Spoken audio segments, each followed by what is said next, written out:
ஆமா, நான் அதை உறுதியா நம்புறேன் என்றார் பிரபாகரன். உடலில் சக்தி அதிகரிப்பதற்காக இந்த மாதிரியான டேப்லெட்டுகளை பயன்படுத்தும் பழக்கம் அவரை போன்ற பணக்காரர்களிடையே அதிகமாக புழக்கத்தில் இருந்தது. அதனால் அதை பற்றி நிறைய கேள்விப்பட்டிருந்த அவருக்கு ஹரிஷ் கொடுத்த டேப்லெட் உண்மையானது என்பதில் எந்த சந்தேகமும் ஏற்படவில்லை. ஹரிஷை நிமிர்ந்து பார்த்த அவர், நீ எங்கள் குடும்பத்துக்கு செய்கிற ஹெல்ப்புக்கு நாங்கள் ரொம்பவே நன்றி கடன் பட்டிருக்கோம். இதுக்கு எவ்வளவு நன்றி சொன்னாலும் தீராது என்று நெகிழ்ச்சியுடன் கூற, இப்படி சொல்றது உங்களோட பெருந்தன்மை தாத்தா. ஜீவா எனக்கு சொந்த அண்ணன் மாதிரி. அதனால இந்த ஒரு டேப்லெட்டை தர்றது ஒன்றும் பெரிய விஷயம் இல்லை. ஹரிஷ் சாதாரணமாக பதில் சொன்னான்.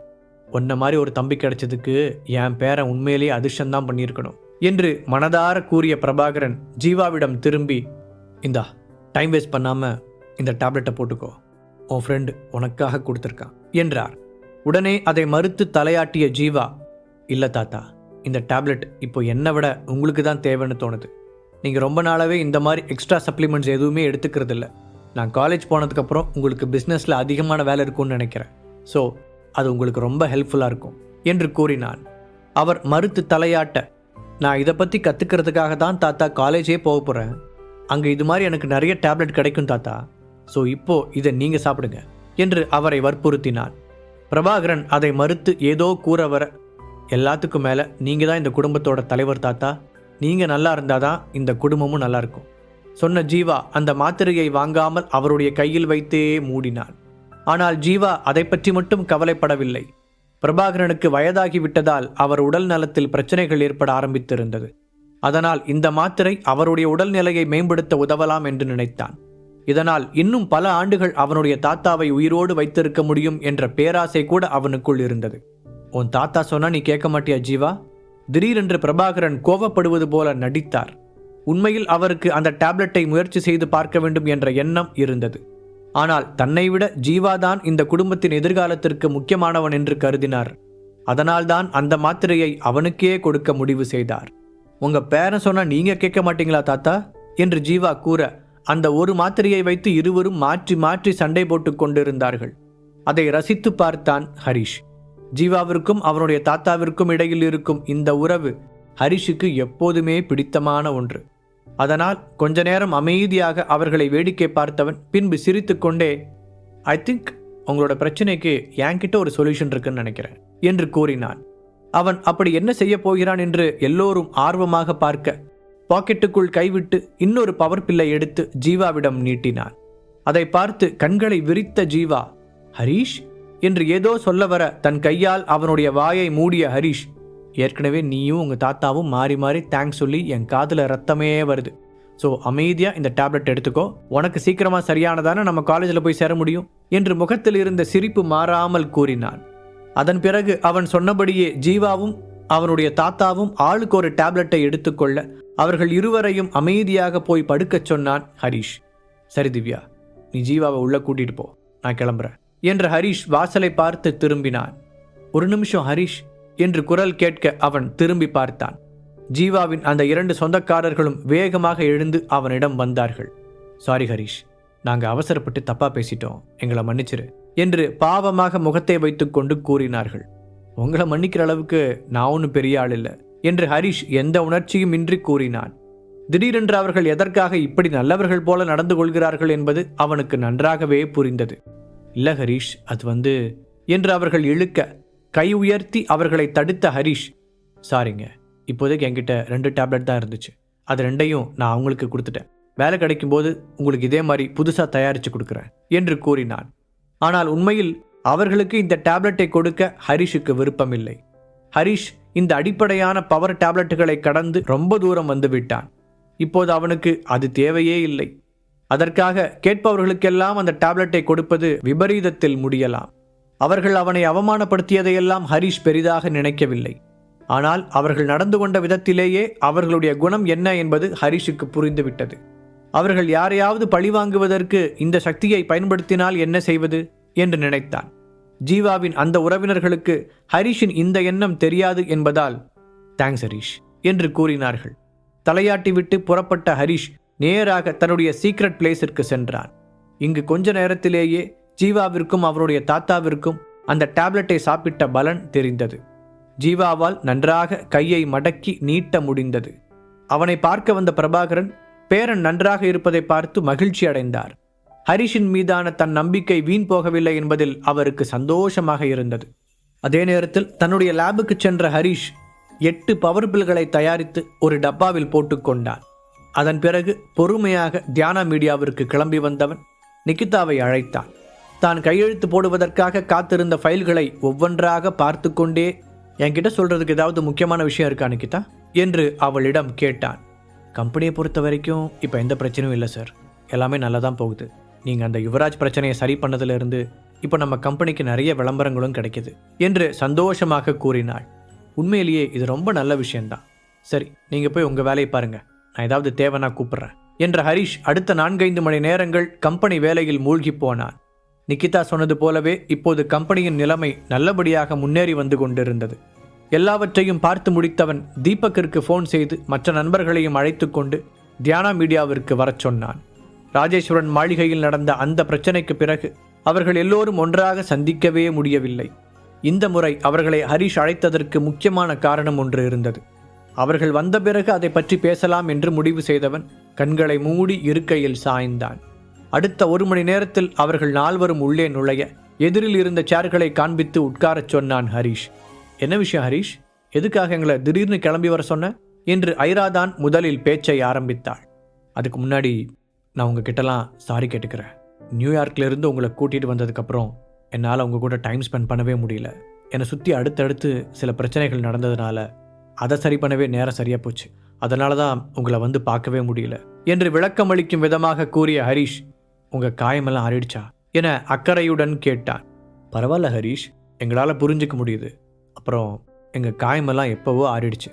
தீபக் சாதாரணமாக பதில் சொன்னான். நான் ஒரு முக்கியமான விஷயம் பேச தான் உங்களை கூப்பிட்டேன். இப்போ இருக்கிறத விட ரொம்ப பெரிய ஒரு இடத்துக்கு போகிறதுக்காக நான் சில விஷயங்களை செய்ய போகிறேன். அந்த பாதையில் சேர்றதுக்கு நீங்களும் ரெடியாக இருக்கீங்களான்னு தெரிஞ்சுக்கிறதுக்காக தான் உங்களை கூப்பிட்டேன். நிதானமாக கூறிய ஹரிஷ் பதிலுக்காக அவர்களுடைய முகத்தை பார்த்தான். அவன் இப்படி சொன்னதை கேட்டதும் அவர்கள் 4வரும் ஒருவர் முகத்தை ஒருவர் பார்த்து கொண்டனர். கடைசியாக ஹரிஷை நேராக பார்த்த ராபர்ட், எதுவாக இருந்தாலும் நாங்கள் உங்களோட நிற்போம்னு உங்களுக்கு ஏற்கனவே தெரிஞ்சிருக்கும்னு நினைக்கிறேன். ஆனால் இப்போ ஏன் அதை திடீர்னு கேட்குறீங்க என்றான். எனக்கு தெரியும், இருந்தாலும் உங்ககிட்ட நேரடியாக கேட்டு கன்ஃபார்ம் பண்ணிக்க நினச்சேன். நீங்கள் இப்படி சொன்னதில் எனக்கு ரொம்ப சந்தோஷம். அப்புறம் உங்களுக்கு கொடுக்கறதுக்காக நான் ஒன்று வச்சுருக்கேன் என்ற ஹரிஷ் அந்த ஹெர்பல் டேப்லெட்டுகளை எடுத்து டேபிளின் மீது வைத்துவிட்டு, இது என்னன்னு உங்களுக்கு தெரியுமா என்று கேட்டான். இது ஹெர்பல் மெடிசன் தானே, மனுஷங்களுக்கு எக்ஸ்ட்ரா பவர் கொடுக்க யூஸ் பண்ணுறது மாதிரி இருக்கு அதானே? பிரசன்னா கேட்க ஹரிஷ் ஆமாம் என்று தலையாட்டினான். ஆமாம், இது மாதிரி ஒன்று தான் தீபக் எனக்கு கொடுத்தான். ஆனால் இது அது மாதிரி கிடையாது, ரொம்ப வித்தியாசமானது. முக்கியமாக எந்த சைடு எஃபெக்ட்ஸும் இல்லாதது. இதை நான் உங்களுக்காக தான் தயாரித்தேன். ஆனால் நீங்கள் எனக்கு ஒரு ப்ராமிஸ் பண்ணி தரணும். இதை நீங்கள் மற்றவங்களுக்கு கொடுக்கக்கூடாது. அதே மாதிரி நான் தான் உங்களுக்கு கொடுத்தேனோ வெளியில் சொல்லக்கூடாது என்று கூற அவர்கள் 4வரும் சந்தோஷமாக சம்மதித்தார்கள். இன்றைய மார்க்கெட் நிலவரப்படி இது போன்ற ஒரு மாத்திரையே ரொம்ப காஸ்ட்லியானது என்று அவர்களுக்கு தெரியும். அப்படியே கேட்கும் விலை கொடுத்தாலும் கிடைப்பது அரிதாகவே இருந்தது. அதனால் ஹரிஷின் கையில் இருந்த அந்த மாத்திரைகளை நம்ப முடியாமல் பார்த்தனர். இதில் மொத்தம் 8 டேப்லெட்ஸ் இருக்குது. நீங்கள் எல்லாருமே ஆளுக்கு 2 எடுத்துக்கோங்க. இப்போ ஒன்று சாப்பிடுங்க, இன்னொன்று உங்களுக்கு எப்போ தேவையோ அப்போ யூஸ் பண்ணிக்கோங்க என்று கூறி அவர்களிடம் கொடுத்தான் ஹரிஷ். அவன் சொன்னது போலவே எல்லோரும் ஆளுக்கு ஒரு டேப்லெட்டை எடுத்து விழுங்க ஹரிஷ் அவர்களை அங்கிருந்த சோஃபாவில் அமைதியாக உட்கார வைத்தான். பின்பு அவர்கள் தெளிவாக இருக்கிறார்கள் என்பதை உறுதி செய்து கொண்டு தன்னுடைய திட்டத்தை விவரிக்க ஆரம்பித்தான். கிட்டத்தட்ட இரவு நெருங்கிய பிறகுதான் அந்த ஆலோசனை கூட்டம் முடிவுக்கு வந்தது. அவர்கள் 4 பேரும் தியானா மீடியாவை விட்டு வெளியே வந்தபோது முன்பை விட சக்தி வாய்ந்தவர்களாக உணர்ந்தார்கள். ஜன்னல் பக்கத்தில் நின்று அவர்கள் செல்வதை பார்த்த ஹரிஷ், என் சாம்ராஜ்யத்தை உருவாக்குறதுக்கான முன்னோட்டமா இந்த சிட்டியை என்னோட கண்ட்ரோலுக்கு கொண்டு வரதுக்கான முதல் ஸ்டெப்பை சக்ஸஸ்ஃபுல்லாக எடுத்து வச்சிட்டேன்னு நினைக்கிறேன் என்று தனக்குள் முணுமுணுத்து கொண்டான். ஹரிஷின் மீது அளவு கடந்த நம்பிக்கை வைத்திருந்த அவர்களும் அதற்கு சந்தோஷமாக சம்மதித்தனர். அடுத்த சில நாட்கள் வேகமாக கடக்க சிட்டியின் முக்கிய புள்ளிகள் எதிர்பார்த்து காத்திருந்த அந்த நாளும் வந்தது. நேச்சுரல் ஹீலிங் ஆர்ட்ஸ் காலேஜ் அதிகாரப்பூர்வமாக அதன் கதவுகளை திறந்தது. அன்றைய தினத்தில் அந்த காலேஜ் பில்டிங்கில் ஏற்கனவே 1000க்கும் மேற்பட்டவர்கள் கூடியிருக்க புதிய மாணவர்கள் வந்து கொண்டே இருந்தார்கள். அதில் யார் பெரிய பணக்காரர்கள், யார் பிரபலமானவர்கள் என்று ஆராய்ச்சி செய்து கண்டுபிடிப்பதில் ஒரு போட்டியே நடந்தது. அப்போது திடீரென்று கூட்டத்தில் ஒரு பெரும் சலசலப்பு ஏற்பட்டது. ஒரு பளபளப்பான ரெட் கலர் ஃபெராரி கார் வர எல்லோருடைய பார்வையும் அதன் மீது திரும்பியது. அதன் டிரைவிங் சீட்டில் இருந்து போஸ் இறங்க பின்னாடியே கயல்விழியும் இறங்கினாள். இறங்கியவுடன் போஸ் பெண்கள் நிற்கும் திசையில் ஒரு பறக்கும் முத்தத்தை அனுப்ப அதை பார்த்த கயல்விழி முகத்தை சுளித்தாள். போஸ் இங்கு வருவதற்காகவே முதல் நாள் அந்த காரை வாங்கியிருந்தான். அப்போதுதான் எல்லோருடைய கவனமும் தன் மீது திரும்பும் என்று நினைத்தான். ஆனால் அவன் சந்தோஷமாக கையசைத்து கொண்டிருக்கும் போதே இறக்குமதி செய்யப்பட்ட இன்னொரு வெளிநாட்டு கார் அங்கே வந்தது. அந்த காரை ஓட்டி வந்தவர் எல்லோருக்கும் தெரிந்த பிரபலமான ஒரு ரேஸ் கார் பிளேயர் என்பதால் இப்போது போஸை கண்டுகொள்ள யாருக்கும் நேரமில்லை. எல்லோரும் அந்த காரையும் அதில் வந்த ஆளையும் எடை போடத் தொடங்கிவிட்டார்கள். அதற்குள் பிளாக் கலர் மெர்சிடிஸ் கார் ஒன்று உள்ளே வர அங்கிருந்தவர்கள் அதை பார்த்து ஆச்சரியத்துடன் வாயை பிளந்தனர். நல்ல வேளையாக அந்த காலேஜ் சென்னையின் புறநகர் பகுதியில் திறக்கப்பட்டது. இல்லாவிட்டால் சிட்டி முழுவதும் டிராஃபிக் ஜாம் ஏற்பட்டு பெரிய கலவரமே நடந்திருக்கும். எல்லோரும் பார்த்து கொண்டிருக்கும் பொழுதே ஒரு பெரிய கார் நிறைய வந்திறங்கிய பாடிகார்டுகள் கூட்டத்தை விலக்கி பாதையை சரி செய்ய அப்படி யார் வரப்போகிறார்கள் என்பதை பார்க்கும் ஆர்வம் அவர்களுக்கு அதிகரித்தது. அங்கிருந்த மாணவர்கள் எல்லோருமே பணக்கார மட்டத்தைச் சேர்ந்தவர்கள்தான் என்றாலுமே இது கொஞ்சம் அதிகப்படியாகவே இருந்தது. அவர்கள் ஒவ்வொருவரும் அது யாராக இருக்கும் என்று தங்களுக்குள் யூகிக்க முயன்று கொண்டிருக்க ஒரு கிரீன் கலர் லாம்போகினி சர் என்று வந்து நின்றது. பாடிகார்டுகளின் ஒருவர் ஓடி வந்து காரின் கதவை பணிவாக திறக்க மிக ரிச்சான ட்ரெஸ் அணிந்திருந்த ஒரு அழகான இளம் பெண் அதிலிருந்து இறங்கினாள். பூஜா சச்சிதானந்தம் தங்கள் காலேஜில் சேர்ந்திருப்பதை யாராலும் நம்பவே முடியவில்லை. அவள் கேரளாவின் மிகப்பெரிய பணக்கார குடும்பத்தைச் சேர்ந்தவள். அவளின் அப்பாவிற்கு நாடு முழுவதும் ஏகப்பட்ட கம்பெனிகளும் ஏராளமான பிஸ்னஸ்களும் இருந்தது. பிஸ்னஸ் மற்றும் பாலிடிக்ஸ் இரண்டிலுமே அவருடைய அப்பா பெரிய இடத்தை பிடித்திருந்தார். அவர் தன்னுடைய மகளை இங்கு அனுப்பியதில் ஆச்சரியப்பட எதுவுமே இல்லை. அப்போது சடனாக வானத்தில் ஹெலிகாப்டர் சத்தம் கேட்க அங்கே 3 ஹெலிகாப்டர்கள் ஒன்றன் பின் ஒன்றாக பறந்து வந்து கொண்டிருந்தது. அந்த கல்லூரியில் இருந்த பெரிய ஃபுட்பால் கிரவுண்டில் வந்து நின்ற அந்த ஹெலிகாப்டர்களில் இருந்து கொஞ்சம் பேர் இறங்கினார்கள். இதையெல்லாம் பார்ப்பதற்கே ஒரு சுவாரஸ்யமான கமர்ஷியல் திரைப்படம் போல இருந்தது. அப்போது மெயின் பில்டிங்கின் முன்னால் போடப்பட்டிருந்த பெரிய மேடையை நோக்கி ஒரு நடுத்தர வயதுக்காரர் படிகளில் ஏறினார். மைக்கை சில முறை தட்டி டெஸ்ட் செய்த அவர், முதல்ல நீங்கள் எல்லாரும் எங்களோட இந்த பெஸ்ட் காலேஜை உங்களோட ஃப்யூச்சருக்காக செலக்ட் பண்ணதை நினச்சி நாங்கள் சந்தோஷப்படுறோம். இங்கே நீங்கள் எதிர்பார்த்ததை விட எல்லாமே கிடைக்கும். அதே சமயம் எங்களோட ரூல்ஸ் அண்ட் ரெகுலேஷன் ரொம்பவே கடுமையாக இருக்கும். அதை எல்லாரும் மனசில் வச்சுக்கணும்னு கேட்டுக்கிறேன் என்று கூறிவிட்டு அமர்ந்தார். அதன் பிறகு கல்லூரி அதிகாரிகள் அங்கு வந்திருந்தவர்களை 4 குழுக்களாக பிரித்து அவர்களுக்கான கிளாஸ் டீட்டெயில்ஸ் அடங்கிய கேட்டலாகை வழங்கினார்கள். ஸ்டூடெண்ட்ஸ் எல்லோரும் அவர்களுக்கு கொடுக்கப்பட்ட கேட்டலாகை வைத்து தங்களுக்கு ஒதுக்கப்பட்ட இடத்தை நோக்கி நகரத் தொடங்கினார்கள். சரியாக அப்போதுதான் காலேஜின் உள்ளே வந்த ஹரிஷ் பார்க்கிங்கில் காரை நிறுத்திவிட்டு கீழே இறங்கினான். ஹரிஷ், நான் பார்த்ததுலேயே ஸ்லோவான டிரைவிங் உன்னோட தான்.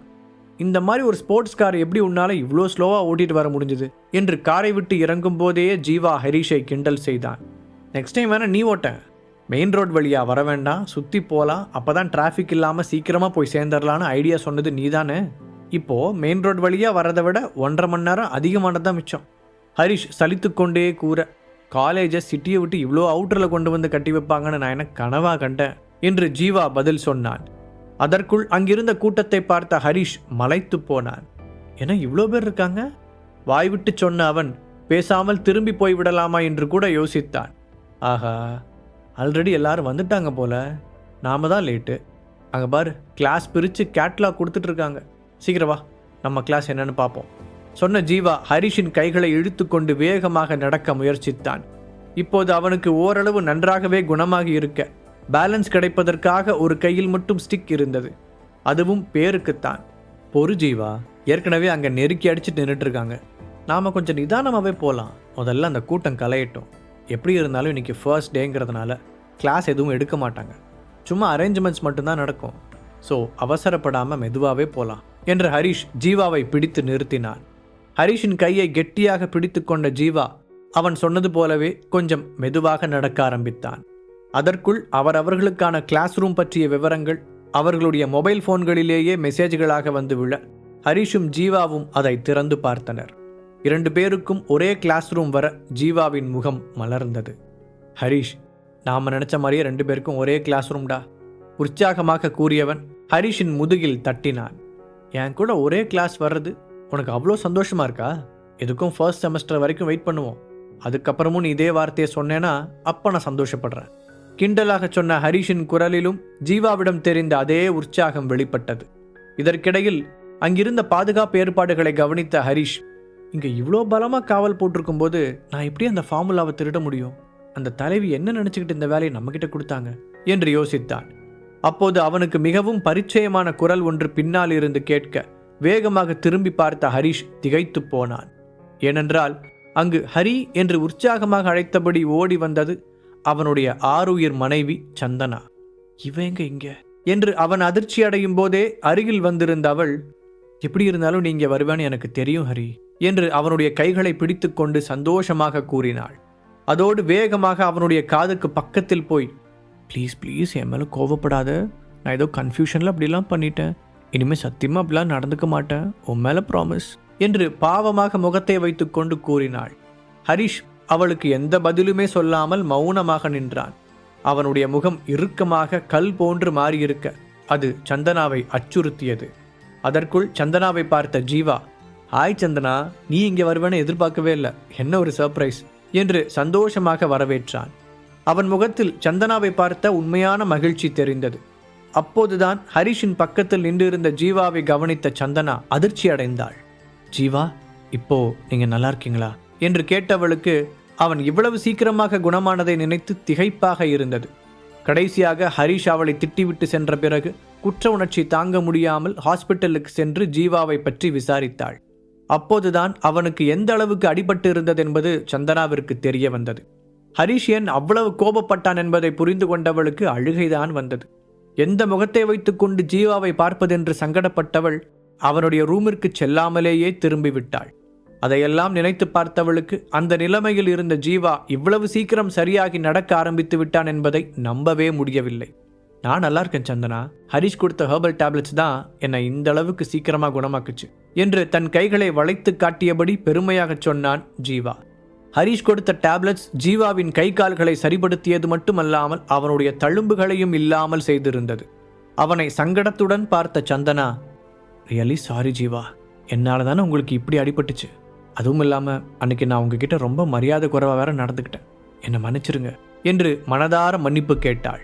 அவளால் அடிபட்டு கோமாவிற்கே சென்று வந்த பிறகும் ஜீவா இவ்வளவு சகஜமாக பேசியது அவளுடைய குற்ற உணர்ச்சியை அதிகப்படுத்தியது. பரவாயில்ல சந்தனா, நீ ஒன்று வேணும்னு செய்யலையே, அதான் இப்பெல்லாம் சரியாயிடுச்சே. நான் தான் மறுபடியும் பழையபடி எந்திரிச்சு நடக்க ஆரம்பிச்சிட்டேனே, ஸோ அதை நினச்சி நீ ரொம்ப ஃபீல் பண்ணாத என்று சாதாரணமாக சொன்ன ஜீவா, அது மட்டும் இல்லாமல் என்னோட உயிரே போனாலும் என் பெஸ்ட் ஃப்ரெண்டோட ஒய்ஃபுக்கு ஆபத்து வர்றதை எப்படி என்னால் பார்த்துட்டு இருக்க முடியும் என்று அவளை சமாதானப்படுத்தவும் செய்தான். அவன் சொன்னதை கேட்டு சந்தனா மெதுவாக சிரித்தாள்.